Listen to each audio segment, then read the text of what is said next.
the concept of giving up, it comes up every day in our everyday life. There are things we want to give up on or want to quit doing, and maybe something's feeling intimidating to keep going at. And even just today, I was in a class teaching my teenager class I have in the mornings, and one girl said that she had her first tennis tournament today, and she was really scared. She was really, really nervous. Felt like crying, was just feeling a lot of fear and anxiety about it.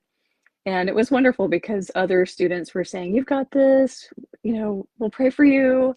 Um, you can do it." And they were encouraging her. And I just thought how wonderful that is to have a support group that is something so valuable when we're feeling like giving up and something feels really intimidating. If we have people in our corner cheering us on, that makes a big difference. Sometimes, though, we're alone and we're having feelings of quitting or giving up. And so, what are we going to do to strengthen ourselves? Um, a few years ago, I don't know, maybe 5 or 6 years ago, I started running. I was 40. I was like, yeah, this is a good age to start running. um, and it was super hard. I just was very slow and it was very painful. And I was just trying to do a daily mile and just build it up slowly and get stronger at it. And over the course of a year, I was able to build up to where I was running 3 to 5 miles at a time. And I felt like amazing. I never thought I could do that. And unfortunately, I had COVID and that really affected my health. And I just haven't been able to do that again. And I kind of got in this mindset of I'm not a runner. I can't run anymore. And so I go for walks. I love my walks, but walking is a lot slower and longer. And so I don't know, a few months ago, I was like, maybe I'll start jogging a little bit. And I just kind of jog for a little bit and then walk. And anyways, so I've been able to work back to doing a mile and without stopping. And so I've felt pretty proud of myself that I've gotten back to being able to do a mile. Well, this morning I went out for my walk, run, whatever it is, and I started my run and I was just going to go down the street, which is a mile, and then walk back. And about halfway down, I was just really tired and I was about to stop and give up and stop running. And literally, I had just my own voice in my head saying, "You've done this before." And I was like, and it just like jolted me to where I was like, yeah, I've done this before. Why would I stop? Why would I quit? I know I can do it. I actually physically have proof that I've done this before and I can do it again. And that just little nudge from my brain, thank you, brain, from God, thank you, God, wherever I need to give the gratitude to both. Um, I kept going and I finished the mile and then turned around and came and walked back and jogged part of it. But it was just such an interesting moment when I had that thought, you've done this before. And it literally like flipped a switch in my body. I suddenly had more strength and I had more energy and I had that determination. Why not? Why not see myself to my goal? I've done it before. So often we give up because we forget we've done it before, or we've done something similar that was challenging, that was taxing us, that was pushing our limits or pushing our belief in ourselves. And we had to push back and we had to say, no, I'm not going to quit. I'm not going to give up. I'm not going to give in. So that's what I want to talk about today is what do we do when we feel like giving up? And specifically in a situation where this is something good for you. This is actually something good. If it's harmful for you, please quit. If you have a struggle um, with a substance, or you're overusing it, you don't like how you feel, you don't like how you're treating people around you, yes, that is something you need to quit. And there are wonderful programs in our communities that can help us to quit using a substance. There are wonderful programs. And in a relationship, when there is abuse, yes, we need to quit that relationship. We need to get professional help. But there are other things in our lives that we want to quit even when they're good for us. And so I want to give you a small framework today that can help you when you're in that moment of wanting to quit. This feels too hard. This is too long. This is too slow. This is too much.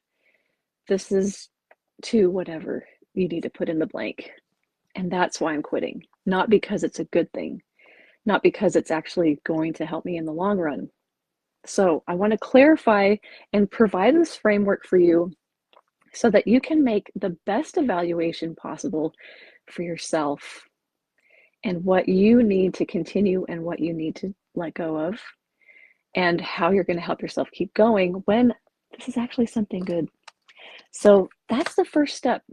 When you're looking at a situation that you're wanting to quit, you're wanting to give up, you're done with it, you think you are. So I feel like giving up.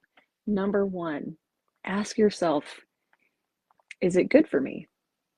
If I kept with it, would it be a good thing?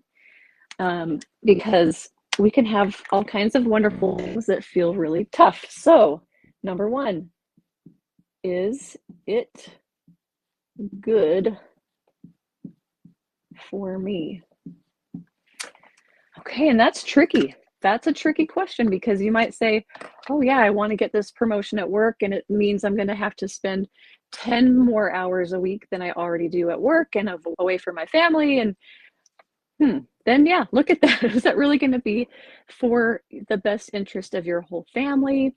Or is there some other cushion that you can provide that we're on the weekend, this is really our time, and in the evenings, and I don't know. So it's up to you. You have to decide this. But if you can answer like strongly, yes, this is good for me. This is going to help me to have better education. This is going to open up better job opportunities. This is going to create, in the end, more stability for myself and my family if I have one.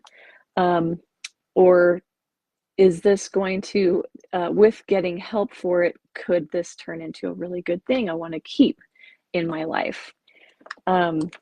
So the very quick answer then to respond to is no, it's not good for me. So I want to put this on the board here. Yes, you might say this is good for me, or you might say no, this is not good for me. So examples would be, yeah, going after a promotion that's going to negatively impact your family. Do you really need to have that new status? Do you really need to have that more money? Could your family be just fine where they are right now without having to make such a big sacrifice and impact on your whole family? So that's just one example. But I wanted to show you, if the answer is no, this really isn't going to be good for me. Maybe staying in a unhealthy, maybe even abusive relationship, that's never going to be for your good, right? Especially if they're not looking for help, if they're not getting professional help, the person that is the abuser. Then you just want to have a cold, hard stop. That's the time to stop, right? If something is genuinely not good for you. So there, we want to stop. But if you can see that with maybe some assistance, like a support, like with my student this morning, that all the kids in the class were like, yeah, you can do this, don't quit, don't give up, you're going to do great in your first tennis tournament she's so nervous about. But having that support gave her that strength and helped her to feel a lot better. And I can't wait to hear about it tomorrow, how her tennis tournament went. So there are times where we feel like stopping, but we really shouldn't, because this is a good thing. So for her to continue with going to the tennis tournament, even though it's so intimidating, she's never done it before, but doing the thing that feels intimidating or scary, and showing, like, it shows you that you can persevere through a difficult moment that feels intimidating and scary because it's new and you've never done it before. So yes, tennis tournaments, they sound like a good thing. It's good for teenagers, for children to learn new skills, learn how to play together, learn how to support one another, learn how to take feedback from a coach. That's really helpful. And being responsible and working hard. Like, there's a lot of good things about a tennis tournament. So I don't see where I would usually say that's a bad thing, you should stop. And there might be cases, but I just want to talk more in general. So for my student, yes, going to the tennis tournament, great. So for me today, when I was running and I wanted to stop because I was tired, but my brain was like, we've done this before, just keep going. That was a case where, yes, I think continuing to run that one little mile was a good thing. That wasn't something I needed to stop unless I was having a major health crisis in the moment, yes. But in general, in a kind of a normal situation, running a mile is a really good thing. And for me to accomplish that helped to reinforce that belief. I've done it before, so I can do it again. So keep at it. Don't give up. Don't quit. So if the answer in your mind, when you really are evaluating it objectively and honestly, yes, it is good for me, then let's stay with it, okay? So we're going to say, yes, we want to continue. And this could be a case for like a marriage relationship. There are going to be ups and downs in marriage. And just because there's maybe some turbulence in that moment, there's a period of time where you're just not making, you're not seeing eye to eye very well, or there's some friction. That's not an automatic no. You might need to get some professional guidance as well, or just be open to their feedback and being able to communicate better and decide together, we want to keep going with this, so let's not give up. Let's not quit and give up on this relationship right now. There are wonderful things about it, and there are patterns that we could fix, that we can work on. And when both parties are working at it and are committed to it, this is a good thing. Let's keep going. So that's, separating from like an abusive situation. I want to make sure that's clear. But we don't want to give up too easily when something really could be good and is good in a lot of ways. It just feels hard. And I feel like giving up, but maybe it's actually good for me to stay in this relationship. And it's good for my partner. Maybe we have children, it's good for our children. So let's work together. Let's get through this together. And maybe that little spark of, I've done this before. I've gotten through a hard thing before. I can do it again. That's resilience. So I want to add that here. So when you're thinking, I feel like giving up, is it good for me? Yeah, it really is. I can see that there's benefit to it. We don't have major problems. Let's stick with it. Or maybe school feels like one of those things we want to quit. It could be high school, it could be college, it could be a training program or something. It's just hard. And that's why we want to stop, not because it's actually a bad thing for us. It is good. It's good to get education. It's good to have higher learning. It's good to have certifications and diplomas and have doors opened up, right? So we don't want to just close doors and give up just because it feels hard. We want to keep going. So when we ask ourselves, okay, I feel like giving up, I feel like quitting, is it good for me? Yeah, it really is in the long run. It's hard right now, but this will be for my best interest. So I need to stick with it. Okay. The next question then that comes over here, have I, let's make sure I can write and talk at the same time. Have I done this before? Something similar? If our brain can draw from prior experience, we feel more confident. Our brain doesn't like to try to figure something out that's new, that's never, we've never done before. That's where our nervous system could be triggered into flight mode. Let's just get away from it because I've never done it before. I don't have a frame of reference. But if you can draw some sort of connection to something else that is similar enough, then you can see, I do have that resolve. I do have that capacity. I do have that ability to keep going. So whatever the goal might be, that is good for me, that is going to help me reach my goals. It's going to help me to become the person I want to be. It's going to open up possibilities and opportunities, whatever it might be. I feel like quitting. I'm just tired. Maybe I'm just tired. That's all it is. Or it feels unfamiliar and my brain is kind of panicking. My brain's freaking out because I've never done this before, and that's so scary. We have to then draw to something else that feels familiar. So I have run a mile many times. I haven't done very many in the last several years because of health concerns. So today, when I wanted to quit, my brain went back to I've done it just even last week. What's today? Tuesday? Yeah, Tuesday. So yeah, it was last like Saturday. I did it. So I've done it before. I can do it again. And you give yourself that pep, that fire to keep going. Even if it's small, it will grow. As you continue to move forward, you can gain momentum. Momentum is one of the most wonderful things because it's so much easier to roll a log or maybe a big stone or a big snowball if you grew up in a place with lots of snow like I did. Then you're pushing that big giant snowball to make a snowman is so much easier to keep it going than to stop and start pushing it again and stop and push it again. But if you have that momentum going, it's just going to keep rolling. It's going to keep gathering up more snow and get bigger so you have it to the size you need, right? You've accomplished your task, you've accomplished your goal. So, whatever your goal is, and you're starting to feel that waning motivation or energy or desire for it, before quitting, ask yourself, is it good for me? Will this actually be for my benefit? And what are they? So reason with yourself. When you get back into the reasoning brain, your nervous system can feel more like, okay, I can see through, I can get through this, I can find resources, I can build community around me for support.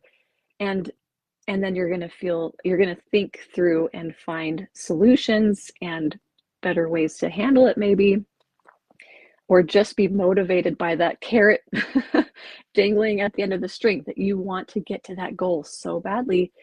You're going to keep going because you decided, yeah, this is actually good for me. When your brain decides something is a threat, so we've got over here, right? It's not good for me. Then my brain is going to trigger, my amygdala is going to trigger my body into fight or flight or freeze. My nervous system is being triggered and activated when my brain decides something is not good for me. So if I had a goal to go back to school and get a PhD, and I'm partway through and I'm just overwhelmed, it's so exhausting, this is so much to do, and trying to do research and write papers, and my brain is going to start picking up on all these details and say, aha, yeah, this is the wrong thing, I need to stop. So taking that moment, and really I want to back up just a little bit. Before we can really think and reason, we have to calm our body. Our body is where we're feeling that resistance. Our body is where we're feeling that anxiety and that fear. So if we can relax the muscles of our body, do that deep breathing. And there's so many ways to regulate your body and to help to turn off the threat response. You can do yoga, you can sing, you can meditate, you can go for walks, you can go run a mile, get in a tennis tournament, play pickleball with a friend. You can enjoy something that tastes beautiful, smells wonderful, ways to stimulate your senses in a positive way that can help to bring a feeling of safety in your body. So then your brain is able to say, okay, as hard as this is actually for my good. So I'm going to stick with it. So that's the power and control that you do actually have when you feel like giving up. That is a nervous system state of flight. You want to quit. You want to get away from this trigger, whatever it might be, whatever the goal is that feels too hard, or a relationship that you're trying to work on. Maybe it's with your child, maybe it's with a parent or a neighbor or a friend, and it feels hard. And so your brain says, all right, that's a warning sign. Let's get out of here. Even if there is progress, even if there is something good there, and there's good reason to repair a relationship. So again, here we go. I feel like giving up. Okay, wait a second. Is it good for me? Is it good for me? If I continued, would this be good? Does it help me reach a goal? Does it help me develop a character trait that I want?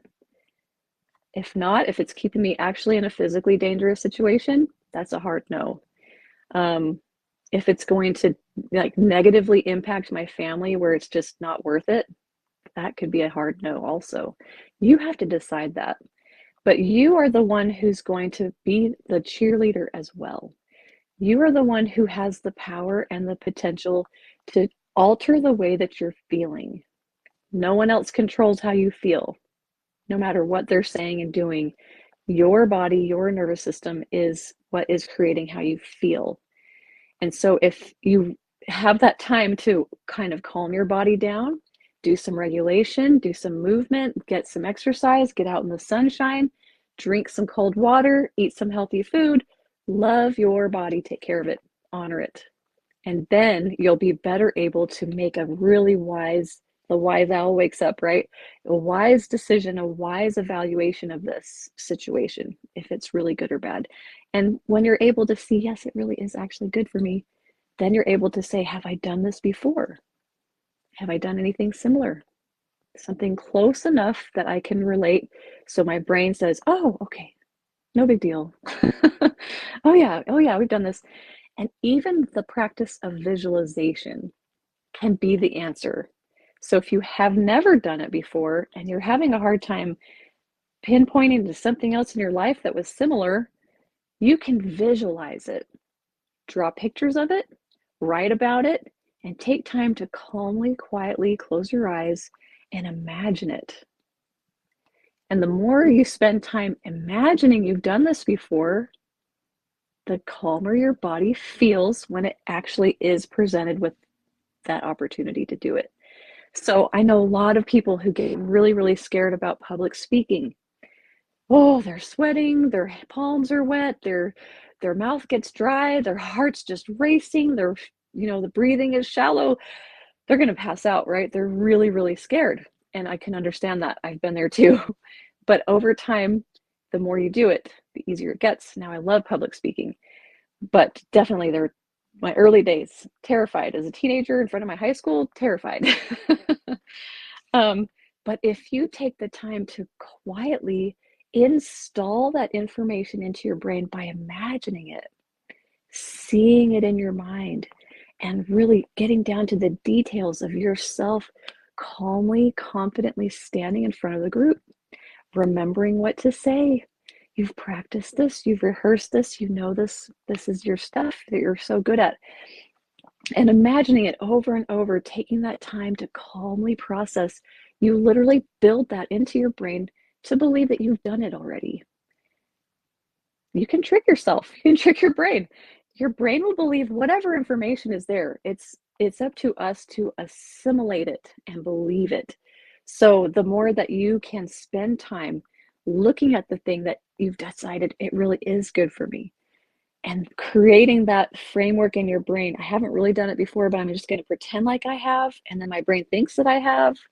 Wow, that's the $1 million answer, and it costs you nothing. So you have that. You have that capacity. You have that ability. So if you have any further questions about how to proceed through, start here and then ask in the comments. I'm happy to take any questions that you have in the comments.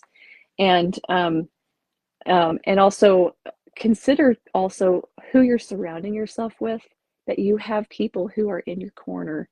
And if you are all alone, there's just nobody who's really supporting you in this venture or this goal that you have that you really see is going to help you to move forward in your life, then consider that you are enough, that you are enough of a supporter. You are enough to keep yourself going towards a good and healthy goal and making good changes and trying to better your life in some way. If nobody else believes in you and nobody else wants you to succeed, make yourself be enough. It's enough that I want it. You can tell yourself that and believe it and internalize that as well. It's enough for me to just have myself rooting for me. You've probably seen the opposite, where someone is wanting to give up and there's tons of support. Everyone's like, don't give up, don't give up. This is a great goal. You need to, this is going to help you to move forward and this is going to be great. And you're just giving up even though you have all the support.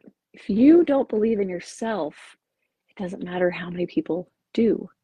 So begin with yourself, adopt that belief. You do deserve a good life. You do deserve to move forward and to make progress and improve in whatever area you need it. We're all different, we're all unique, but we have these building blocks that can be used in the right way to strengthen us and support us and help us move forward. So taking time to really adopt that self-love, the self-belief that you've got your back. First and foremost, you matter more than what anybody else says or thinks of you. Your opinion will make all the difference. So believe in yourself, set high goals, make your life great and beautiful. Take care of your body, regulate your nervous system, and keep going. All right. Thanks for joining me. I hope to see you again next week on Let's Talk. My name is Michelle Cox. I'm a certified life coach. I love helping people to move forward with their goals and to develop that self-belief that's so powerful. So thank you for joining me today, and I'll see you next week.